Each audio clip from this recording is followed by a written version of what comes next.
Beleza? Deixa eu só salvar aqui rapidinho. Beleza? Agora eu vou abrir aqui a pregação do Ildebrando Maciel. E aí, nós colocamos um ponto interessante. Vocês se lembram que eu falei de vanglória? Eu falei muito sobre a questão da vanglória, certo? Você vai ver aqui o ancião, o Ildebrando Maciel, ele se vangloriando mesmo. E eu vou mostrar para vocês a vanglória, a jactância que esse homem usou nessa pregação aqui, tá? São dois trechos também, beleza? Então tá aqui, ó. Agora é a pregação do Ildebrando Maciel. Ele pregou agora, recente, salvo engano, que foi no dia 10, lá em Campinas. Então tá aqui a pregação dele, Ildebrando Maciel, Mateus capítulo 11, 25. Pregou aqui recente agora, foi lá na Central de Campinas. Amém a todas as saudações, um grande abraço, muito obrigado pelo prestígio, tá? Então vamos lá, gente. Então tá aqui a terceira pregação de hoje. O quinto trecho, que tem 6 no total, né? Então é o quinto trecho. É o primeiro trecho de Ildebrando Maciel. Qual é o primeiro trecho que nós vamos analisar agora? Ildebrando Maciel, ele pregou 2 heresias gravíssimas nesse culto. Primeira heresia, aos 18 minutos. Prestem bastante atenção naquilo que ele vai falar aqui aos 18 minutos. Olha só o que ele falou. Vou colocar aqui um pouquinho antes, para pegar o contexto. Vamos lá. Nós oramos, esse irmão veio do Pernambuco, e Deus pôs a mão, e a criança nasceu perfeita. Oração da fé de quem? De quem ora. Olha o mistério aqui. Quem ora? Se quem vai ungir não tem fé, nem unge, deixa outro. Hoje, desanimado, não vai aparecer nada. Mas ungiu com fé, até a palavra, pregou com fé, se quer ou não quer, o que Deus vai fazer hoje, vai fazer. Tá certo? Então, assim, ó, o trecho que ele colocou aí, ó, oração da fé de quem? De quem ora. Ele está juntando tudo isso com o quê? Com o que ele falou um pouco antes, que foi a questão do menino, lá de ter sarado o menino. Ele está dizendo que para acontecer os milagres, precisa da sua fé, certo? Para acontecer os milagres, precisa da fé de quem ora, no caso, de quem ora. Então o trecho aí é a oração da fé de quem? De quem ora. Se quem vai ungir não tem fé, nem unge, deixa outro. Hoje desanimado e não vai aparecer nada. Então se você está desanimado, então unge desanimado e não vai aparecer nada. Pela fé, você quer ou não quer, Deus vai operar. Quer ou não quer, Deus vai fazer. Beleza. Agora, por que esse trecho aqui, ele tem heresia? E é grave. Eu vou te mostrar o porquê. Porque, primeiro, ele coloca o poder no milagre. Melhor, o poder do milagre no homem que ora.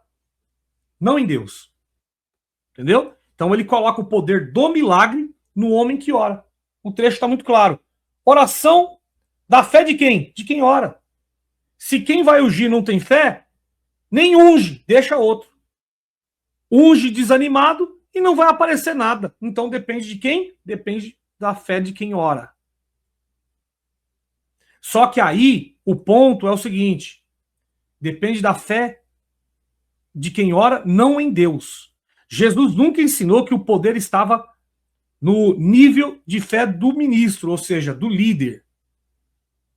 Ele ensinou que, primeiro, o que Jesus ensinou? Deus é soberano. João capítulo 5, 19, João 6, 37 e 44. Milagres não são controlados por homens, tá? Isso aqui é outro trecho. Milagres não são controlados por homem.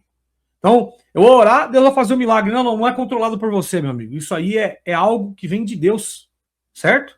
Segundo o cristianismo, é algo que vem de Deus se ele quiser, na hora que ele quiser. Certo? Beleza.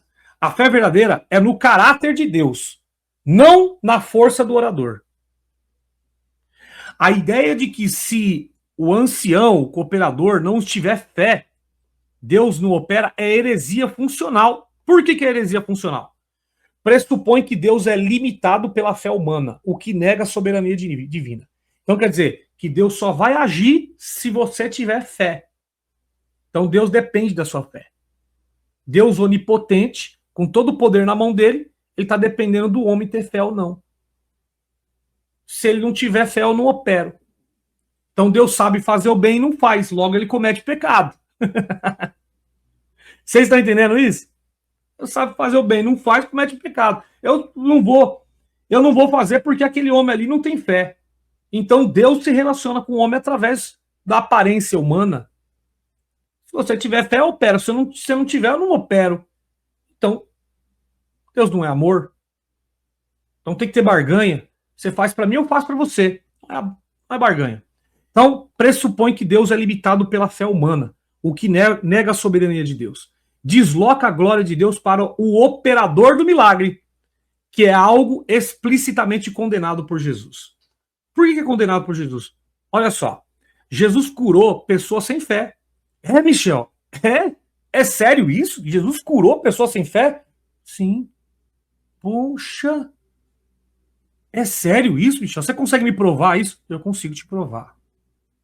Jesus curou pessoas que não tinham fé. Mateus capítulo 8, o centurião, o servo do centurião, o servo não teve fé pessoal, o servo. Vocês entenderam isso? Quem teve fé foi o centurião, não foi o servo. E quem foi que recebeu o milagre? Foi o servo, não foi o centurião.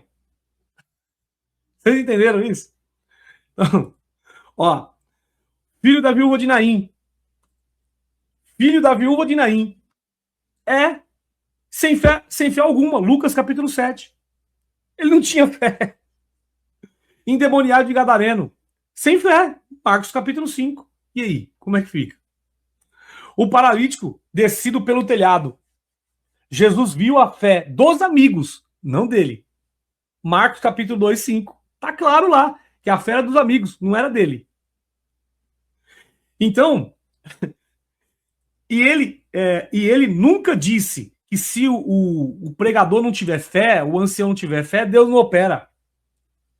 Se o líder não tiver fé, Deus não opera. Isso contradiz frontalmente o ensino de Jesus e centraliza o poder no homem, não em Deus. Olha outro ponto aqui que é interessante, né? Implica que Deus opera mesmo sem a pessoa querer. Qual foi a frase aí? Ó? Olha a frase que ele falou. Você quer ou não quer, Deus vai operar. Essa frase também é complexa. Sabe por quê? Olha só. Contradiz diretamente Jesus que pergunta para a pessoa, queres ser curado? Jesus 5,6. Respeita a liberdade humana, é claro. Mateus capítulo 23, 37. Lucas 13, 34. Nunca impõe milagre sem que haja abertura do coração. Então, qual é a conclusão disso aqui? Esse ensino do Hildebrando Maciel, nesse pequeno trecho, ele nega a soberania divina. Ele atribui poder ao homem, contradiz os evangelhos e desvia a glória de Deus. Portanto, é gravíssimo, é anticristo essa pregação. Esse homem, quem pregou na boca dele foi o próprio diabo, transfigurado de luz, enganando as pessoas que não têm conhecimento, que não buscam a verdade. São pessoas que estão ali enganadas. Entendeu? Então vamos continuar aqui, ó. Por que é gravíssimo? Agora eu vou finalizar minha fundamentação. Jesus nunca ensinou que o milagre depende da fé do pregador. Ao contrário, Jesus dizia constantemente, a tua fé te salvou. Não pode fazer ali muitos milagres por causa da incredulidade deles. Então, Jesus ele não pode fazer alguns milagres ali naquele local por causa da incredulidade daquelas pessoas.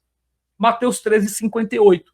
Então, isso transforma o ancião como um canal obrigatório, o que contradiz João 4, 48. Jesus rejeita fé baseada em espetáculo. Vocês se lembram do Toscano? A mesma coisa que está acontecendo. E ele vai fazer algo muito mais grave. Daqui a pouco eu vou colocar, tá? Mateus capítulo 7, 21, 23. Pessoas realizam milagres em nome de Jesus, mas são rejeitadas, mas são rejeitadas por ele. Tá certo? Paulo condena exatamente essa postura como obras da carne. Ou seja, presunção espiritual, gloriar-se de autoridade, segundo Coríntios 10, 12 e 18.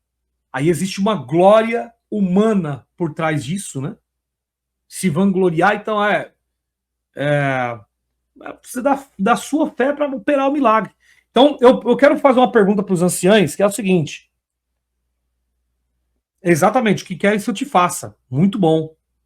Então, presta atenção aqui, eu quero fazer uma pergunta para os anciãos, que é o seguinte. Então quer dizer que para ter cura, precisa da fé de vocês, para vocês ungirem e ter milagre. Então esse tanto de pessoa que está depressiva, que vocês fizeram orações por elas, que vocês fizeram a unção, esse tanto de pessoas depressivas, esse tanto de pessoas com problema de saúde que está na CCB, e esse tanto de pessoas também que já faleceu depois da unção, então isso significa que vocês não têm fé mesmo? Porque se não aconteceu o milagre após a unção, isso significa que vocês não têm fé. Isso demonstra que vocês não acreditam em Jesus, vocês não têm fé mesmo. O tanto de pessoa que vocês ungiram depois faleceu, então vocês não têm fé. Porque se o Deobrando Maciel está dizendo aí, publicamente, que para acontecer o milagre precisa da fé de vocês, e ele próprio está dizendo, então não vá. Se você não tem fé, então não vá. Está desanimado, então não vá.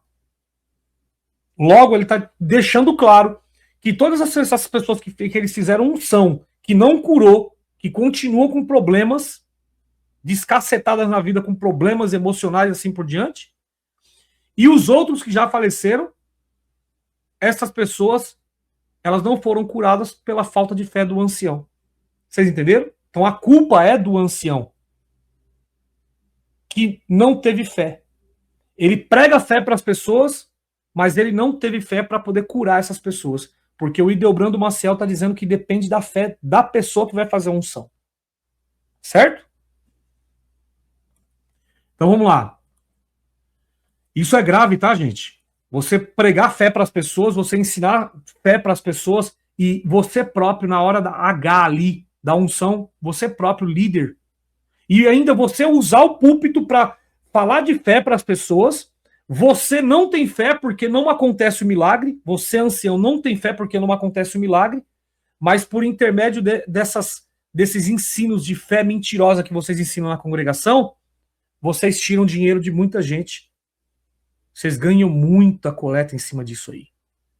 Tá certo? E muitas pessoas acreditam nisso aí que vocês estão ensinando.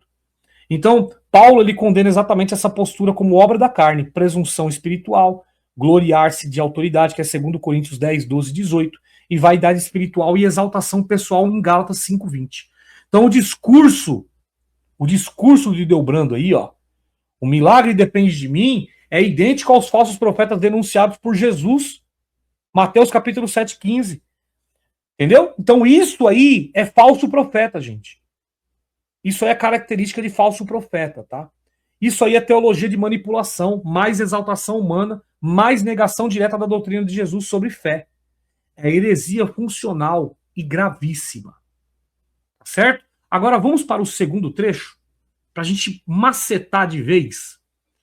O Buzz Lightyear colocou assim, ó, estáis entre vós algum enfermo, chame o presbítero da igreja e a oração da fé, juntamente com a unção.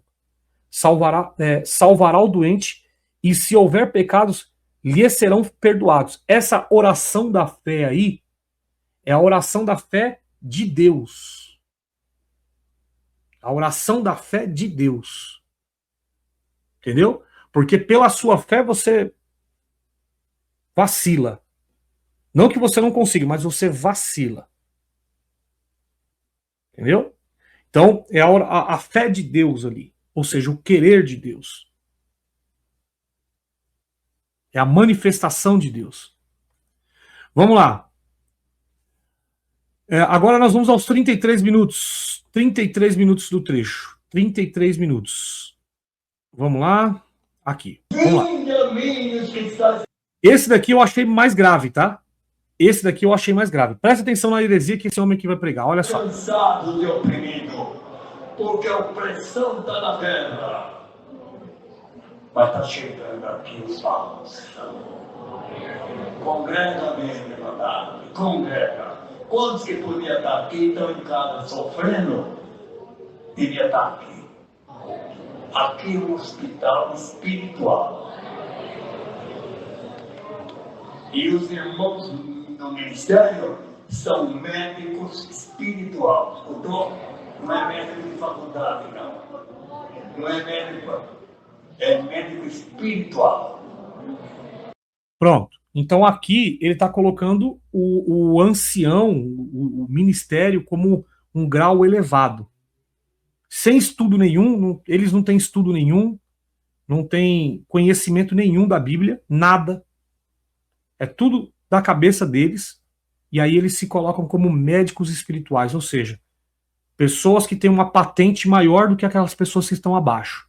Jesus, ele condenou isso. Jesus, ele falou que todos são irmãos, todos são iguais, certo? Vamos lá. Por que esse trecho aí é grave? Ele é gravíssimo. Primeiro, atribui ao ministério uma função e autoridade espiritual que Jesus não deu aos homens. Olha o que Jesus ele disse. Presta atenção aqui, ó. Mateus capítulo 23, 8, 10. Presta atenção aqui, ó. Ele disse que Jesus, ele é melhor, que o ancião ele é médico, certo? Ele disse ou não disse aí, pessoal? Coloca aí nos comentários aí. Ele disse que o ministério são médicos, certo? Médicos espirituais. Pegue a sua Bíblia aí em Mateus capítulo 23. Por favor, eu vou pedir encarecidamente para vocês, eu vou implorar. Pegue sua Bíblia em Mateus capítulo 23. Verso 8 ao 10. Mateus 23, 8 ao 10. Olha o que está escrito aqui. Mateus 23, 8 ao 10. Está escrito: Vós, porém, não queirais ser chamados Rabi, porque um só é o vosso mestre, a saber, o Cristo. E todos vós são o quê? Irmãos. E a ninguém na terra chameis vosso Pai, porque um só é o vosso Pai, o que estás no céu. Nem vós chameis mestres, porque um só é o vosso mestre, que é o Cristo. Certo? Porém, o maior dentre vós será o vosso servo. Beleza? Então vamos lá. Mateus 23, 8, 10, ele claramente está dizendo: um só é o vosso médico, mestre, pastor, que é Cristo. Vamos lá. Ele advertiu claramente: títulos de autoridade, superioridade espiritual, funções exclusivas atribuídas a homens, mediação humana entre Deus e o povo. Ele advertiu contra isso. Jesus, olha só, declarar que foi o Ideobrando aí, ó.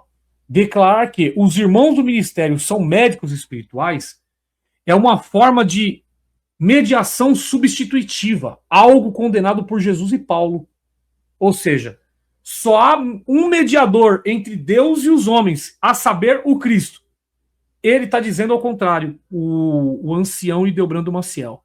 Ele está dizendo que eles são médicos, ou seja, eles são mediadores entre Deus e os homens. Ele está dizendo que são eles os que dão saúde para as pessoas, espiritualmente falando. Ele próprio disse, eles são médicos. Não. Quem dá saúde para as pessoas é as palavras de Jesus e a obra de sacrifício de Jesus. A obra de sacrifício de Jesus dá vida. Ressuscita você da morte.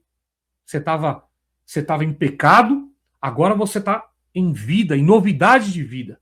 Primeiro, a obra salvífica, ela te ressuscita no espírito, ela te justifica a partir do momento que você entende o sacrifício de Jesus, que é a verdade do evangelho.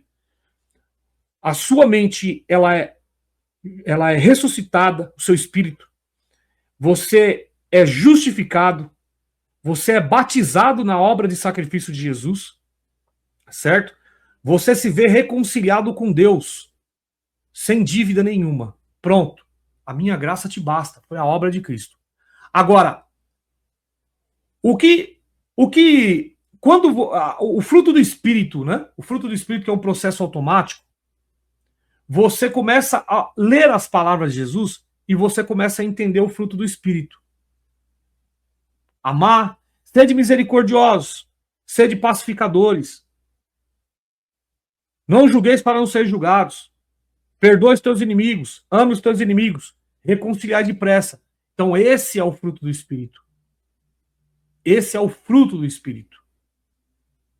Fazer isto e serás considerado como filho de Deus. Esse é o fruto do Espírito. É você viver em novidade de vida. Pronto. Vocês estão entendendo isso? Ah, claro. Como é que eu entro no reino de Deus? Através da equidade.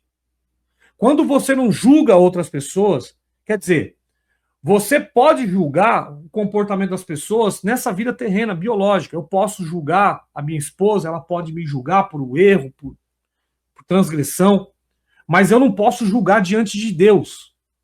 Você vai para o inferno, você está condenada, você está sujo em pecado, eu não posso condenar.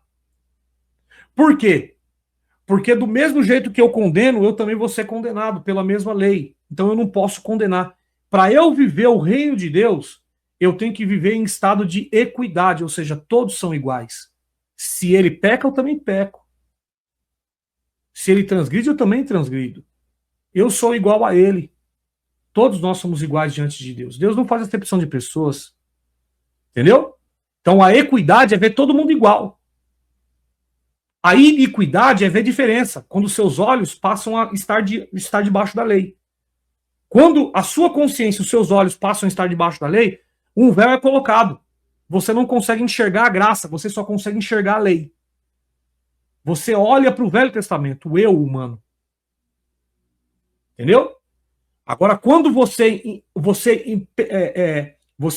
vê com os olhos de Cristo, com a mente de Cristo, você já não consegue ver pecado no homem. Cristo, por exemplo, Jesus, vocês podem pegar todos os trechos, todas as narrativas. Jesus, ele não via o pecado no homem. Quando ele enxergava alguma coisa, ele falava, teus pecados estão perdoados. Pronto, a iniquidade já aparecia no coração de todas aquelas pessoas que estavam ao redor. Como é que pode esse homem perdoar pecado? Como é que pode perdoar esse pecador? Se esse homem soubesse que esse homem é pecador, não teria falando com esse homem. Porque as pessoas que estão debaixo da iniquidade, elas julgam através daquilo que elas veem, que são os pecados. Agora, quem está debaixo da graça, ele não julga. Por quê? Porque ele entende que ele comete também a mesma coisa. Ele é igual. Quem está debaixo da graça não condena, não julga. Você está entendendo? Julgar diante de Deus, da autoridade divina. Agora, diante dos homens, a gente pode julgar à vontade. Entre nós aqui, a gente pode julgar à vontade. Agora, se eu não julgo, eu estou vivendo em novidade de vida. Certo? Isso é um fruto do Espírito. Então, vamos lá. Então, desculpe até ter parado um pouquinho para poder falar um pouquinho sobre essa questão, tá? Mas é bom. Então, contradiz o ensino de Paulo sobre a mediação. Paulo, ele afirma que há um só mediador entre Deus e os homens, que é Jesus Cristo. 1 Timóteo 2,5. Colocar homens como médicos espirituais implica que o povo depende deles para a cura espiritual. Eles são essenciais para a obra de Deus. Sua presença é necessária para a restauração espiritual. Esse ensino viola o caráter divino. Como que viola o caráter divino? O ensino do Hildebrando Maciel aqui, ele é anticristo, antibíblico, e deve ser combatido como heresia, tá? Vamos lá. Esse ensino viola o caráter divino. Deus é autossuficiente. Deus é quem converte e cura. João 6,44, João 14,6. Nenhum homem tem esse papel. Então, esse trecho aí, ele alimenta clericalmente, ou seja, entre eles ali do clero, o poder espiritual sobre o povo. Isso aí também é feitiçaria, tá, gente? Jesus condena essa postura. Como que Jesus condena? Mateus 20, 25 ao 28. Vocês dominam o povo, mas entre vós não será, mas entre vocês não será assim. Ele falando para os fariseus. E ainda, Mateus 23, Jesus falou: ai de vós, escribas e fariseus, que fecham o reino dos céus diante dos homens. Chamar líderes de médicos espirituais vai exatamente na direção que Jesus proibiu ali, ó, contra os fariseus. Certo? Qual é a minha conclusão aí, ó? Essa afirmação que o ancião Ideobrando Maciel falou aí cria uma autoridade espiritual não ensinada por Cristo. Coloca homens como meio de cura espiritual e contradiz Mateus 23, Paulo e a cristologia bíblica. Portanto, é gravíssimo e é herético essa pregação. Tá? Jesus condenou exatamente isso nos fariseus, usar um título espiritual para se colocar como autoridade especial acima dos demais. Mateus 23, versos 6 ao 12. Criar uma casta sacerdotal que se coloca como intermediária exclusiva entre Deus e o povo, Mateus 23, 4 e 13. Jesus ensinou que ninguém é mestre espiritual exclusivo. Mateus 23, 8. A ninguém chameis rabi, mas um só é o vosso mestre, todos vós sois irmãos. Todos vós sois irmãos. Mas o ancião ali está dizendo que ele é médico. Quem constituiu ele como médico? Eles como médico. Jesus deixou de ser médico? Então, Paulo condena líderes que assumem autoridade espiritual superior e manipuladora. Colossenses 2,18. Ninguém vos domine a pretexto de humildade ou culto voluntário. Por isso que eu falo para vocês que esse tipo de culto, esse tipo de pregação que esse ancião está falando aí, está colocando, é culto aos demônios. O que ele está fazendo aí é o culto ao seu próprio ventre. Ele tá se vangloriando, isso é jactância. É culto ao seu próprio ventre, certo? É comer da sua própria carne, vamos colocar logo assim, né? É viver do seu próprio esforço. É o que está escrito lá em Gênesis, lá, né? Que Deus ele deu uma sentença para Adão, que a partir daquele momento ele ia comer do seu próprio esforço, ou seja, ele ia viver das obras da carne. As obras da carne são manifestas, entendeu? Ele ia viver de contenda, de ira, de facção, e tudo que aconteceu lá no Velho Testamento é tudo obra da carne. Vocês entenderam como é que funciona a metodologia? Quando Deus ele dá a sentença para Adão e ele fala, olha, a partir de hoje você vai viver do seu próprio suor. Ali, na verdade, não é trabalhar fisicamente ganhando um salário de alguém, não. Aquilo ali que Deus ele está falando com aquele homem, é que a partir daquele momento, aquele homem vai viver do seu próprio esforço, porque ele se desligou. Quando ele se desliga de Deus, ele está debaixo da sua própria jactância, do seu próprio orgulho. Eu posso fazer, eu posso. Eu consigo. Pelos meus méritos, eu consigo me salvar. Se eu cumprir essa lei aqui, eu consigo me salvar. Vamos fazer outra lei? Vamos fazer mais outra lei? Vamos lá, vamos criar mais leis. E quanto mais leis criarem, se eu cumprir, eu posso me salvar. Então o homem, no Velho Testamento, ele começa a criar leis para ele tentar se salvar diante de Deus. Mas infelizmente isso foi impossível. Isso aí foi o que Deus falou com a serpente. A serpente era o próprio homem. A serpente ali era o próprio homem. A partir de hoje, você vai comer do seu próprio do pó, você vai se rastejar e comer do pó. Mas serpente biológica não come pó. Nenhuma serpente biológica não come pó.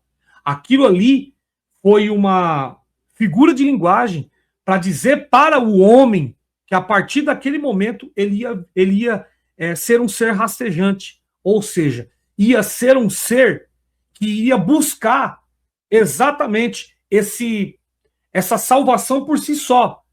pelas coisas terrenas, agindo, se comportando, fazendo. Eu vou fazer um holocausto para agradar. Eu vou matar um bezerro para agradar. Eu vou fazer isso aqui para agradar. Não, não. Ali Deus já deixou claro, você não precisa fazer nada para me agradar. Eu vou mandar o meu filho, e é eu próprio nele, e você consegue me agradar que eu fiz por você. É por isso que em João está escrito, não que nós tenhamos amado a Deus, mas ele nos amou primeiro, enviando o seu filho unigênito. Então nós só agradamos a Deus através do agrado que Cristo fez para ele. Entendeu? Então, na cruz, Cristo, o próprio Deus, se agradando entre si. Então nós agradamos a Deus crendo na obra de sacrifício de Cristo. Então, nem o esforço humano. Deus não quer nenhum esforço humano, nada, nenhum esforço. Se esforce nessa vida biológica para você poder ser um bom marido, um bom pai, um excelente empregado no seu trabalho, um patrão bom, justo, honesto, ser uma pessoa pagadora dos seus impostos. Se esforce para ser uma pessoa de paz nessa vida terrena.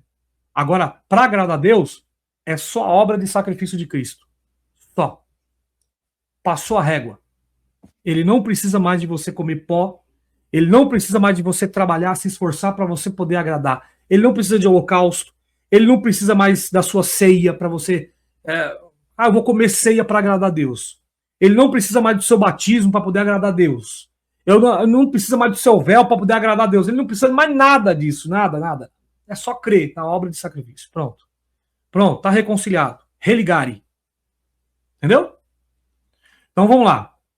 E aí Paulo, ele entra nessa questão das questões morais, ele entra falando a seguinte frase: assim como Cristo fez por você, faça também pelo seu próximo. E aí ele entra nessas questões morais. Mas nunca como mérito de salvação, mas sim como fruto, ou seja, como uma resposta daquilo que foi feito. Assim como foi feito, faça.